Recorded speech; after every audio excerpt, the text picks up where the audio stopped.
రాష్ట్రం మొత్తం నందిగం మాజీ ఎంపీ నందిగం సురేష్ కోసం కానీ దేవినేని అవినాష్ కోసం కానీ వీళ్ళందరి కోసం కూడా గాలింపు చర్యలు చేపట్టడం చూస్తాం. అంటే ఎందుకు ఒక పక్క హైకోర్టులో ముందస్తు బెయిల్ రద్దు చేశారని చెప్పి తీర్పు రావడంతో ఈరోజు పోలీసులు అందరూ కూడా ముమ్మరంగా గాలింపు చర్యలు చేపట్టారు వీళ్ళందరి కోసం, జోగి రమేష్ గారి కోసం కానీ వీళ్ళందరి కోసం. ఎందుకు అనుకోవచ్చు అంటారు, ఏం చెప్తారు? నమస్తే అండి. ఈరోజు మొత్తం 2 చెంపపెట్లు, రెండింటిలో లెక్కేసుకోవచ్చు. ప్రభుత్వంలో ఉన్న వాళ్ళకే చెంపదెబ్బలు, ప్రతిపక్షంలో ఉన్న పాపం వాళ్ళకే చెంపదెబ్బలు. తిని తిని తిని తిని కొట్టి కొట్టి కొట్టి కొట్టి కోట్లన్నీ కొట్టి కొట్టి కొట్టి వాళ్ళకి మొద్దు బారిపోయింది. ఏం కొట్టినా వాళ్ళకి ఏమి స్పర్శ లేదు ఇప్పుడు. సో మనం చెంపపెట్లు అవన్నీ అనుకోవడం కన్నా వీళ్ళకన్నీ అలవాటు అయిపోయినిచ్చి దీని అమ్మ జీవితంలో వాళ్ళు తిట్టుకున్నారనుకో. బేసిక్గా ఏంటి, ఈరోజు నందిగం సురేష్ ఇతను ఒక SCO STO MP, SC MP అనుకుంటా, బాపట్ల కాన్స్టిట్యున్సీ నుంచి. లాస్ట్ టైము గుడ్లో మెన్లాగా 15,000తోనో ఇప్పుడు 2019లో గెలిచాడు. గెలిచిన తర్వాత మనోడు ఏం డబ్బా అని చేసిన అరాచకాలు అన్నీ ఇన్ని కాదు.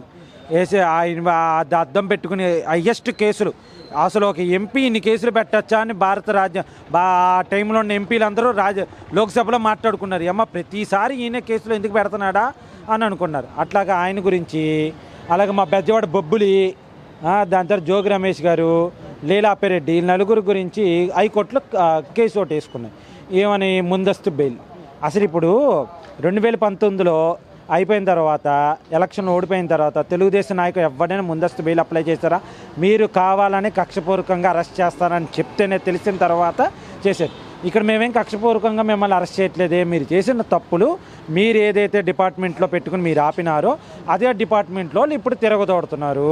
దానికి కేసు వేశారు. హైకోర్టులో పిటిషన్, మీరు హైకోర్టుకి వెళ్ళారు, మమ్మల్ని అరెస్ట్ చేయొద్దు, కోర్టు అడిగింది మిమ్మల్ని ఎందుకు అరెస్ట్ చేస్తుంది అని చెప్పి. సో మీరు ప్రాపర్ రీజన్ చెప్పలేదు. మీరు అక్కడ చేశారని అన్ని ఆధారాలు, అన్ని వీడియోలు, సిగ్నళ్ళు, ఫోన్స్ ఏమైతే ఉన్నాయో అన్ని ప్రూఫ్లు పెట్టారు. మిమ్మల్ని బెయిల్ ఇవ్వను ఉంది. పోనీ మీరు ఇంకోళ్ళు ఏమడిగారు, మేము సుప్రీంకోర్టుకి వెళ్ళి విచారణ చేసుకునేంతవరకైనా మాకు అబ్బాయిలు అయితే తీసే అని చెప్పి హైకోర్టు చెప్పింది. హైకోర్టు ఇప్పుడు అప్పుడు అయినా న్యాయమే మాట్లాడింది, ఇప్పుడు అయినా న్యాయమే మాట్లాడింది. మేమేమో అక్రమంగా అరెస్ట్ చేసి, నాకు తెలుసు అనుకుంటా మా ఫ్రెండ్ ఒక్కరిని మాచర్లో హైదరాబాద్లో అరెస్ట్ చేసి పోలీస్ స్టేషన్లో కాకుండా బయట ఎక్కడో పెట్టి సమ్ XYZ చేశారు. కానీ ప్రభుత్వంలో ఇప్పుడేం జరిగిందా? నా ఫ్రెండ్ ఇంకో అతన్ని BVR మీడియా, పాపం అతను చిన్న బాబు పుట్టాడో పాప పుట్టాడో, ఒక బేబీ పుట్టినప్పుడు హాస్పిటల్ కాడికి వెళ్తుంటే అక్కడ అరెస్ట్ చేశారు. చెత్త కొట్టేది. మేము ఎవరినైనా మీ వాళ్ళని అరెస్ట్ చేసినా సరే మేము ఒంటి మీద ఒక దెబ్బేశారా? నిన్న కాక మొన్న ఇంటూరి రవికిరణో ఎవరో ఆయన కూడా చక్కగా పెళ్లి కొడుకులాగా తీసుకు పంపించాం. అది మా చేతగాని తనం కాదు, చట్టం మీద ఉన్న మాకు గౌరవం, చట్టం మీద ఉన్న మాకు నమ్మకం. సో మేము 41 year నోటీస్ ఇచ్చి పంపించాం. ఆయన ఎక్కడో హైదరాబాద్లో ఉంటాడు. వారం గుడివాడకి రావాలి. 41 year నోటీస్ తీసుకున్న తర్వాత వారం గుడివాడ రావాలి. హైదరాబాద్ నుంచి విజయవాడ వచ్చి, విజయవాడ నుంచి గుడివాడ వెళ్ళి వారం సైన్ పెట్టాలి. అలా ఎన్ని వారాలు వస్తాడు? మేము మీలాగా చట్టం మా చేతిలోకి తీసుకోలేదు. చట్టం తన పని తాను చేసుకుంటూ వెళ్తాను. అట్లనే ఇప్పుడు కూడా మీ మీద చట్టం దాని పని చేసుకుందాం కాబట్టి మీరు భయపడి ముందస్తు బెయిల్కి వెళ్ళారు. ఆ ముందస్తు బెయిల్ ఏమనంది మీకోసం డిపార్ట్మెంట్ వాళ్ళు ఎతుకుతున్నారు. దాంతోపాటు ఇప్పుడు ఇంకో న్యూస్ ఏంటంటే, భీమిలిలో మా తాతగారైన రాజ్యసభ ఎంపీ గారు, ప్లస్ నెల్లూరు పార్లమెంటు క్యాండిడేట్ పోటీ చేసిన ఆయన వాళ్ళ అమ్మాయి గారు భీమిలి బీచ్లో ఏదో అక్రమ కట్టడాలు కట్టుకున్నారంట. హైకోర్టు కూల్చేయమని చెప్పింది, కూల్చేసాం.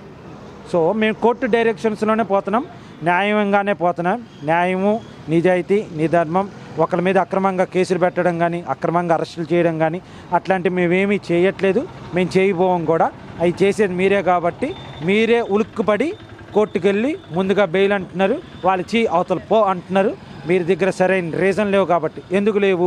ఆ టైంలో చేసినవి మీరే అనే అక్రమాలు అన్నీ తెలిసినాయి కాబట్టి మీకు ఈరోజు ముందస్తు బెయిల్ అనేది లేదు. సుప్రీంకోర్టుకి వెళ్తానన్నారు.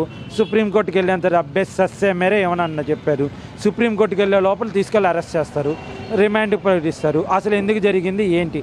అసలు ఎందుకు వీళ్ళందరినీ అరెస్ట్ చేయాల్సిన ఏంటంటే, అప్పట్లో భారతదేశం చరిత్రలో ఇప్పుడు దాకా ప్రతిపక్ష పార్టీల మీద ఎక్కడా దాడులు జరగలేదు.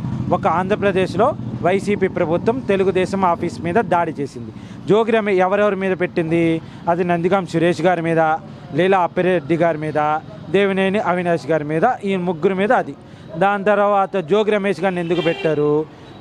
సాక్షాత్తు ప్రతిపక్ష నాయకుడి మీద ఒక ఎన్ఎస్జీ భద్రతలో ఉన్న ఆయన ఇంటి మీదకి దాడికి వెళ్ళారు కాబట్టి పెట్టారు.